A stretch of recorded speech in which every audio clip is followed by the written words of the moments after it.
David Hayes, who is over at the ball field. We got a little Friday night lights back up here after a week off here. Playoff football in Bay County as Mosley looks to take their first step to what we hope is a long, deep run through the state tournament here. They will be hosting Fleming Island. We're going to get it over to the guys at 6:30 with kickoff at 7. But before that, we got to stay in the squared circle here. But now we're going to talk some real squared circle stuff. We're going to talk some wrestling. Yeah, well, wrestling's a lot more painful than boxing. Well, there you go. Well, and probably is now, and probably more real. Been confirmed by a lot of our guests. It's been confirmed. But no, I believe it. Of course, you're listening to Pharaoh here as well, and we've got Monte on the line. Monte and the Pharaoh. You can catch those guys on Cablevision, YouTube, Facebook, anywhere you need to catch those guys. They've got great guests. The banter between the two is phenomenal. And you guys, well, let me bring Mike in here. Mikey, how we doing? Hey, guys, how are you? Good to be here. Doing great. Well, all right, so let me start with this. Wrestling, of course, is known for trying to get the big pop, and two of the best ways to do that are debuts and returns. You know, wrestlers been out for a while, they make the big return, and you get the huge pop. And wrestling had a huge return a little over a week ago here, the return of Jimmy Pharaoh to the Big Apple. Jesus. I want to hear all about this because it's been a while since you've been back home. Yeah. It was a blur. It was great to be back home. I knew I was back home immediately because the moment I got picked up from the airport, I witnessed Dale Earnhardt Jr., and I didn't realize that, he's still tearing around. Yeah. But that's New Yorkers for you. Pretty much people like doing 100 miles an hour, not signaling. The middle finger is immediately reintroduced to my my visual vocabulary, if there is such a thing. It was great. I made a beeline for a pizza place. Attaboy. I had to get some real food. I'm not saying that you guys eat fake food out here, but I needed that Italian fix. We do what we can. Yeah, you try. You try. But it was just great to be back. Most importantly, it was great to be back to see Mike. Yeah. To be able to do the show in the studio with Mike live was, pretty much priceless to me. So that was fantastic. Got to see Bart from my band and cut a video for the show. Awesome. Which was fantastic. But it was really a blur. Mike, what would you like to add to the blur that we just experienced this past week? It was quite, it started off a little bit sketchy. We had a new producer in studio. Sketchy.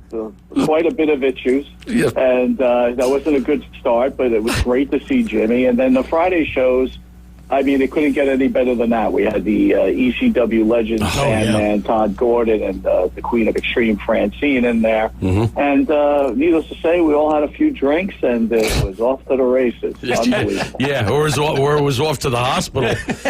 You got me so ripped. It was pretty wild playing a drinking game with Sandman, Francine, and Todd Gordon. Now, what show does that, Coach? Seriously. Love it, man. Seriously. All shows should do that. No, I watched. It was excellent. Right. A great time, obviously. It was good seeing you two together again. Certainly, I wish I was up there, but... But, Mike, I have to throw this in fast. William Shatner just called me, and he told me to tell you this.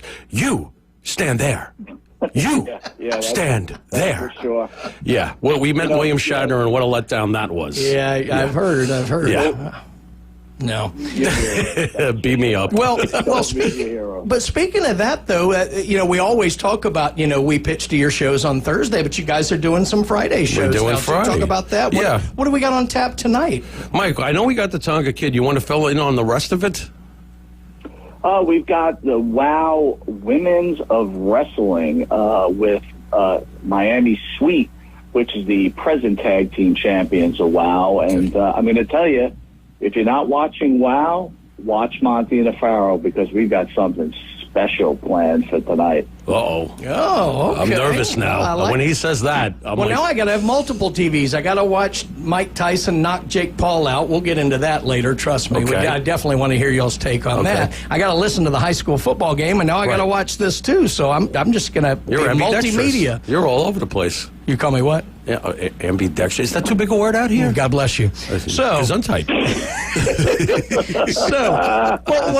let me parlay off of that. We've just talked about the women of wrestling, and something that I wanted to talk to you guys about in general. The WWE, obviously, look, the real genesis, I would say, and I don't give TNA a whole lot of credit for anything, but I thought they made a good push into their knockouts division probably in the 2010 to kind of 2014, and then NXT and the WWE took the ball and ran with it because the depth of talent on the women's roster has already been great. And you think about who's out, guys. Alexa Bliss is still out. She's been out for 2 years. Charlotte Flair's been out the better part of a year. No doubt. Rhea Ripley's out kind of right now. I'm not getting into any spoilers, but kind of right now. But one thing I wanted to get y'all's take on, too, and I don't know if you've been following as much, NXT, as much as they already have some good women on the roster, like Roxanne Perez, Ruka, Cora Jade, they have just been on a signing spree. Julia, Stephanie Vaquer, Zara, who came in, and they're constantly featuring Big Mama Pump, as they call her, the Knockouts Women's Champion right now. Fighting her. I mean, good gracious, the depth of women's talent is unbelievable. Talk about that, guys. Mike, you got to talk about that because I know how much you love women's wrestling. So what's your take on this burst of talent that seems to be happening in the company? You know, Coach, it's funny you bring that up because I was just thinking about that the other day, and I was like, are they getting ready to just do an all-out women's show? Are they? I have that on my sheet to ask you. Yeah, he read your mind. That is exactly what I was thinking, the same thing. You think that will sustain itself, Mike? I worry about that. I got to be honest with you, Jimmy. I know we talk about it often, but the women keep me interested, and it's not that the men aren't great, but the women have this old school style about them that I feel like I'm 15 years old again. And the way they present their stuff, you know, again, some of the stuff is a little too AEW-ish or too scripted, but a lot, Bianca Belair and Jade Cargill in their tag team title defense just this past Monday against Liv Morgan and Raquel. I love that match. I thought it was off the hook. I thought Bianca Belair let loose. And I'm crazy for the women, man. Coach, I'm with you. The talent is incredible. Does Liv lose anything by being pinned? I wasn't happy with that. I don't think so, Jimmy, at all. Okay. I think Fair that enough. you have to establish Bianca and Jade. You can't have them losing. And like we spoke about a couple of weeks ago, Bianca's been taking a back seat to everybody to carry Jade and make sure that she's successful. True. Right? They've got a lot of money behind her. You can't have her dropping to Liv. At no point did I think they were dropping those belts, and I thought it was a good move having her pin Liv. I agree. And Liv is someone because, you know, her whole persona is kind of, she's obviously outsized by a lot of the bigger ones. She's kind of the sneaky champ. Right. So I think she can eat pins and be fine. So she didn't really lose anything. Yeah, people you're trying to smack, like Jade can't be getting pinned. No, right I now. agree. No, I do agree. But I think Liv can get away with it. Now, Right. let me piggyback quick, though, on this, because obviously WWE several years back had a show called Evolution, or I think it was Evolution. Yeah, it but was. It was an all women's PLE or pay-per-view at the time. I'm curious, y'all's thoughts.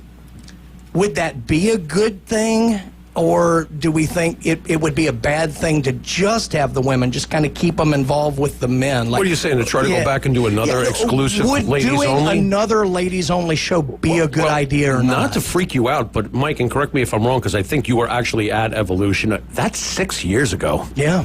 So a lot of time has gone on in between. It was definitely pre-COVID. A lot of time has gone on in between. I don't have as much enthusiasm towards the women's division as obviously you do, Coach, and definitely not as much as Mike. So I'm very pessimistic as to whether or not a women's show only. Sure, they could probably do another pay-per-view. I'd be interested to see its success level as far as buys and views and stuff like that compared to what happened 6 years ago. But I'm still very pessimistic as to whether women can carry their own show. That does not make me a sexist, by the way. Mike, I'm also wondering, you tell me that when you watch the women's wrestling, it makes you feel like a 15-year-old again compared to the men. Are you sure that it's not just because they're a lot better looking than Roman Reigns? Well, I don't know if they're better looking than Roman Reigns, Jimmy. You know what? I should have used a better wrestler. How about Bronson Reed? Yeah, there you go. How about that? I guess what I meant about the women is there seems to be real, like they give you the feeling of real hatred and real heat. Okay. Yeah. Rhea Ripley with Liv Morgan, Bianca Belair. I mean, her and Liv exchanging the roll around, punching to the face, old school style. Right. It's a little bit different than 6 years ago. I know, Jimmy, you hated that PLE. I don't know, it wasn't even a PLE at the time. I felt it was kind of forced, but that's Right. why I hated it. But I don't think they have the depth they have now either. Not even close. Right. I agree. Agree, Coach. And I think they had to put their toe in the water. But now the depth is so deep, and now that they're on Netflix, and I really think that's what they're really poising to do. How come Raquel Rodriguez can't take the pinfall there? She's about as exciting as a dried paint. Why does Liv have to take it? I mean, is that just to put... Goes back to the old school, Jimmy, right? When Ric Flair used to be back in the day, he would always get pinned in those tag team matches. Right. He would always lose. You're right about that. That's the way to play it, right? Make the champion seem weak enough to be defeated. Right. So when you have that rematch, she ends up winning. And by the way, huge Liv Morgan fan. Yeah. But I will say this, her wrestling ability is more to be, is not very good. Very good. Sure. Well, it's certainly going to be interesting. I'm obviously looking forward. I know Alexa Bliss put out a little tweet that's got people wondering if the return is imminent, how they're going to bring her back. Charlotte certainly is going to be probably back around the Rumble. They'll obviously Can we keep Alexa away from the whole I hope so. Wyatt Six, because they're feuding with Karrion Kross. I don't feel like watching Alexa Bliss at the bottom of the card. No, I hope so as well. Right. Well, let's the last time we were together, we were talking about kind of the lead-in into Crown Jewel, and just kind of briefly want to recap. Cody ended up defeating Gunther. A bit of a surprise, but I actually think kind of the little cheap way he did it didn't hurt Gunther. Worked out. Kind of the way they did the second match with Seth. Liv getting past Nia. Seth defeated Bronson. I definitely want to get your thought on that one. Bianca and Jade won the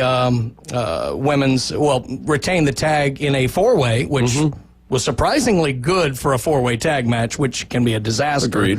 The new bloodline defeats the old bloodline. Right. We'll talk about that one, too. And LA Knight gets through. So just general thoughts on the PLE and... was it great? Was it serviceable, or was it lousy? Oh, you're using my words. I'm using your words. Yeah, I would say it was serviceable. I mean, oddly enough, the king and queen of the ring, it almost made sense. Mike, it's funny, when you look at things afterwards, you go to yourself, why didn't I just see this the way it should have been anyway? Here I am over-guessing and over-analyzing. The king and queen of the ring both lost. Well, that makes sense. I mean, what are they going to just... And Cody is... What are you going to complain that Cody won it? I can't. And I was happy Liv won. So it was serviceable. It was fine. I mean, Rollins and Reed, I completely love those two killing each other. Good match. Don't love the finish, but good match. No, but I do love the chemistry between the two. Right. I buy into the brawling. I just love the brawling. Like Mike just said, rolling around, throwing fists and stuff like that. They've definitely embodied that since they've started their little, war.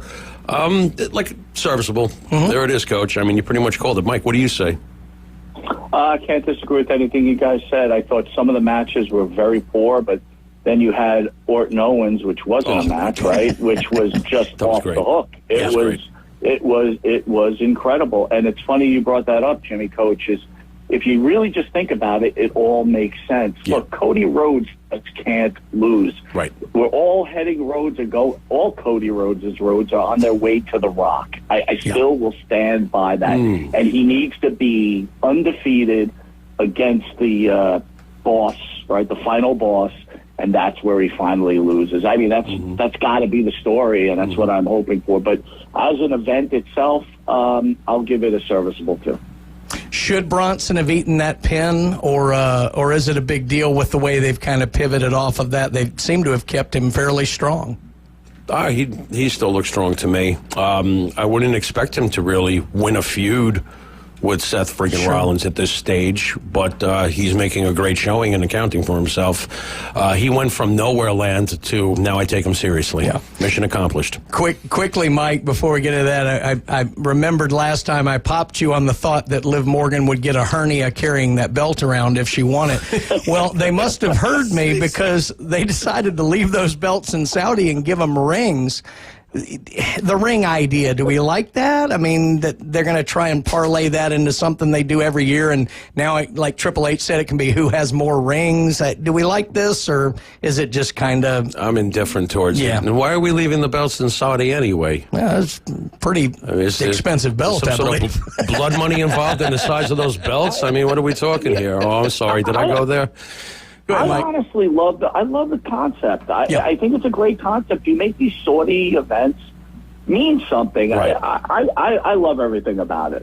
Again, the Liv Morgan-Nia Jax match, which seems to be every match Liv Morgan has, is always subpar. Again, love her as a talent. Love the storyline, some of the greatest storylines in wrestling history, but it just seems like her matches always just don't come through. Yeah. And she's the equation, right? Rhea Ripley, Nia Jax. The Gunther Cody Rhodes match can't get much better than that. Yeah. Yeah, and I was worried about a finish that put Cody over, but again, like I said, I thought they did it in a way that kept Gunther strong, and it honestly, it told the right story. We need to get to a break here real quick. When we come back, we're going to talk about more about this. I want to talk about the Saturday night's main event coming back. Oh, my God, I thought about my 10-year-old self. I'm looking forward to this. It's going to be something. We'll have Monte and the Pharaoh back, and we got another big wrestling fan who just walked in the room. We'll bring him onto the show. You're listening to the Afternoon Underdogs here on ESPN on a Friday. Brian Haddad sitting in for David Hayes, who's got the call tonight. Mosley starting off the playoffs, round one, Fleming Island coming to Tommy Oliver Field. That game will kick at 7. We'll get it over to the guys at 6:30. I'm actually joined here by, finally back in the country, my co-host on the High School Kickoff Show coming up later here, and a big fan of wrestling, Andy Siegel. Welcome back, Andy. Thanks. It's great to be in, and I don't mean to be political, but the greatest country on earth, because, oh, my God. Amen. You still got sand in your britches there? Yeah, but I will show you, when you go and you beat people, you take their stuff. Oh, there you go. UAE, United Arab Emirates, they're missing a jacket. Yeah, very nice, very nice. Should have grabbed one of those belts from Saudi on the way back. Still got Monte and the Pharaoh on the line here, guys. I definitely want to bring this up because it brought up so many memories. I'm a few years younger than you guys. Not a lot, a few. But for me, Golden Age, obviously, one of the biggest things in there, and I don't think a lot of modern wrestling fans maybe know about it as much as obviously WrestleMania and the big things like that. But Saturday night's main event was about as big as it got. It was huge. Back in the 80s. Massive. Huge with the, what was it, the War to Settle the Score, whatever, the Rock and Wrestling Connection, all was big in that time frame. We're going to have another one here December the 14th, I believe, on Long Island there, Mikey. Oh, really? Okay. What are just maybe some memories and thoughts about Saturday night's main event and kind of just the excitement maybe of that coming back, and where do we think they're going to try and make it almost PLE level type of event? Mike, take it away, because after all, I think Saturday night's main event was responsible for you for blowing off a date and running home to watch Bundy Hogan. What a memory you have, Jimmy. I sure do. But first, I'll open up this. Between Bitcoin and Saturday night's main event, I could have been retired. Just recently, I said to Jimmy that Saturday night's main event trade was not being trademarked. I said we should do a show called Saturday night's main event. Wow. And I didn't pull the trigger. And guess what? We could have had some little extra cash from the WWE. But real quick, Saturday night's main event. Some of the greatest. I mean, Roddy Piper, Halloween Trick or Treat with the kids, unbelievable. Mean Gene Okerlund at the zoo with George the Animal Steele. and to tell the quick story, before WrestleMania 2, on The Rock Morocco, when he was still a heel, holds Hulk Hogan down as Bundy breaks his ribs. Yep. And I'm supposed to go on a date, and I'm about crying at my television. Hogan's hurt. I couldn't concentrate as my hero's ribs were crushed by King Bundy. So much for that date. I can't go with you, honey. Hulk Hogan's been injured. I mean, you do got to get your priorities straight. Yeah, there you go. Hulkamania, brother. He had his priorities straight. You know what? Good move, Mike. That's the priority right there. And I think if we all can remember that Saturday night's main event led to Friday night's main event, where Andre the Giant took the belt from Hulk That's Hogan, right. which was Rating. seen more people than the Super Bowl, right, Huge. Jimmy? Yeah, huge ratings. Yeah. By the way, Mike, I have to throw this in real fast. You're also talking to Bray Wyatt's coach going back in the day. Andy, you got to throw that in there, coach. Yeah. So Andy, not only son just finished 4th in the world over In the wrestling world. tournament, but was Wyndham Rotunda's college football coach, recruited him out of high school. And I wrestled in college with the Red Rooster. No, Mike's favorite. Mike's favorite. He loves the Red Rooster. I can't stand the Red Rooster. He But kicked the beep out of me. unbelievable. Outstanding. Well, I just had so many memories about. I knew you guys would have them too. I didn't know it would lead to a date being canceled. I think it's awesome, though, that they're going to be doing this. That is awesome, and it's nothing but good for professional wrestling, and I hope it's a huge success. Well, it should be. And one of the things I think is key is, obviously, when you had SmackDown on Fox, you had a network presence. Right. Yeah. And, moving to USA, I mean, it's fine. USA's been a great home, and Right. Netflix is going to be interesting for other reasons, but having that occasional network presence, I think, is only a good thing for wrestling. Right. Now, if I could ask, because I'm not completely up on this, does this mean that at least once a month we won't have to listen to SNL's political views? Is it on that channel? It is on that channel. I don't know Sorry, how I went there. I'm sorry about I don't know. They were a little somber this past time. Yeah, they but sure were. Yeah. I'm not sure how it affects the schedule there, but if I can see some people beating each other up in the squared circle, I'm happy. So There you go. Good. There you go. Well, let's another thing that just came out this week. It's something we had talked about before. John Cena has announced he will be as a part of the Royal Rumble. Now, he did not necessarily declare for the Rumble match itself, right? But a lot of people think that might be the way in. And there's even been some rumors, I don't know if I buy this, but that he's been at Cody's, what do they call it, the Danger Factory or whatever his little training unit is there. And people don't think it's necessarily there to give a seminar. So, maybe Cena and Cody been doing a little work together. It could be an interesting match if Cody Rock doesn't happen. If they decide to go Rock Roman at WrestleMania, what do you do with Cody? I don't know if I love that idea, because I do think Cena getting 17 a big deal. What do we think about, obviously, Cena going to be his retirement year? What do you think his role will be maybe at the Royal Rumble, guys? That's a really tough one to tackle, because I don't know if their intention is to give him that shot for the 17th title, and if it is, how are we laying that out? Yeah. So to me, not being the booker, just being a schnook who sits at home and guesses, I'm not really sure what they have in mind for him. Mike, what do you think?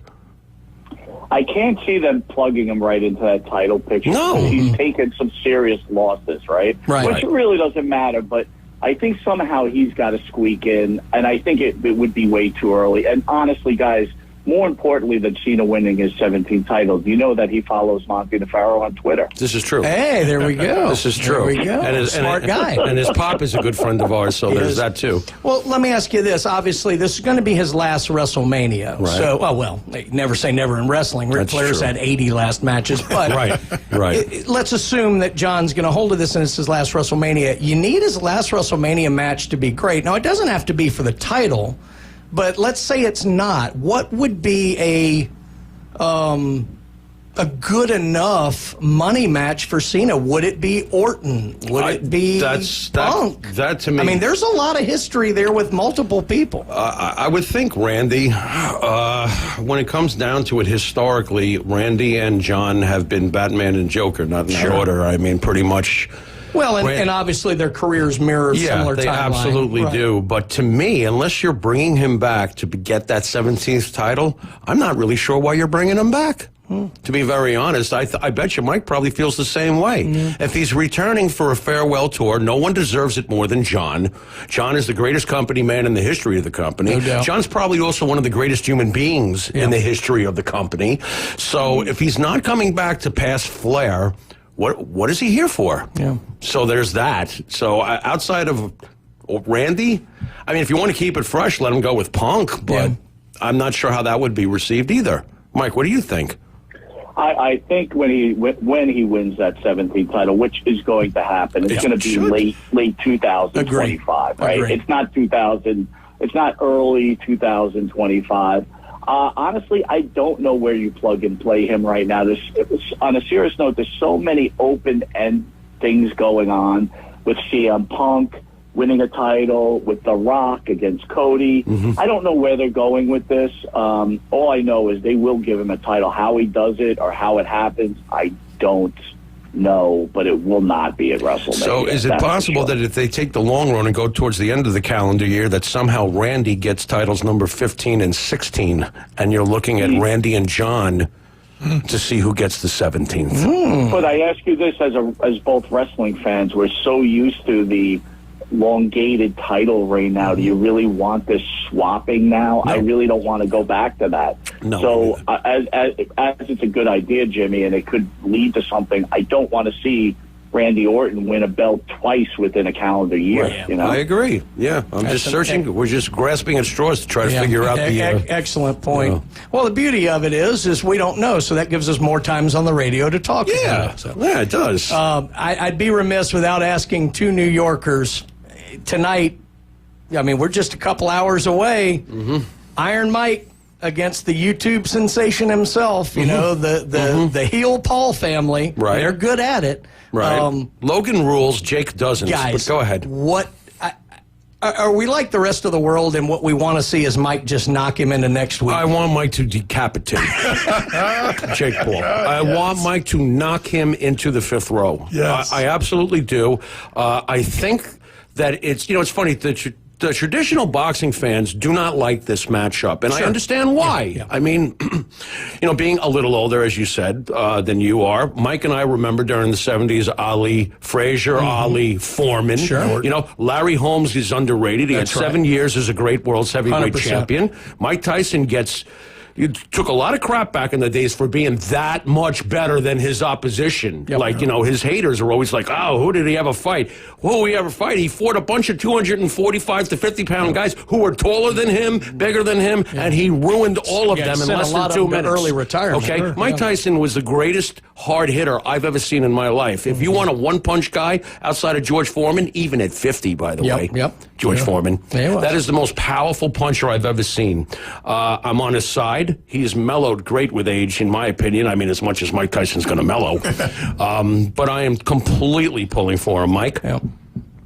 I was an anti-Tyson guy throughout his whole career. I now like Mike Tyson, but unfortunately, at 57 years old, you're not beating a 26-year-old guy that's not a small guy, is not a poor boxer. And unfortunately, I just don't see this possibly happening. And again, Jimmy, you brought up Foreman at 50. Remember something? Foreman was 6-something and had that boxer's final punch that you could always nail. I think we're going to see the Tyson who melted against Lennox Lewis, who melted against the final opponents he had. I wish the best, and I really want him to knock him out, but I think there's literally... I think there's more chances of Cody Rhodes retaining in WrestleMania than Iron Mike winning his bout. I'll be honest. I'll take the Mike Tyson that bites Jake Paul's ear off. Right. I will take it. What I think is going to happen in this fight is that, you see, considering who Jake Paul has not fought, okay, the first rib shot that Tyson delivers, Paul's going to go, oh, crap, on the inside. Yeah. I agree. It's going to hurt like hell, and he's going to be hit harder than he's ever been hit before. I don't care. I don't care. Are you fighting him? I'm not fighting him. Oh, my goodness. Guys, I'm 57. Yeah, I understand that, but you're not Mike Tyson. You're Mike Monty. I can't take us out any better than that, guys. I wish we had more time on that, but enjoy the fight. Enjoy the wrestling coming up. Monte and Pharaoh, check them out. Cablevision, Facebook, YouTube. Guys, as always, enjoyed it. When we come back, we're going to talk college football on our way up to a little high school football here. You're listening to the Afternoon Underdogs on ESPN Northwest.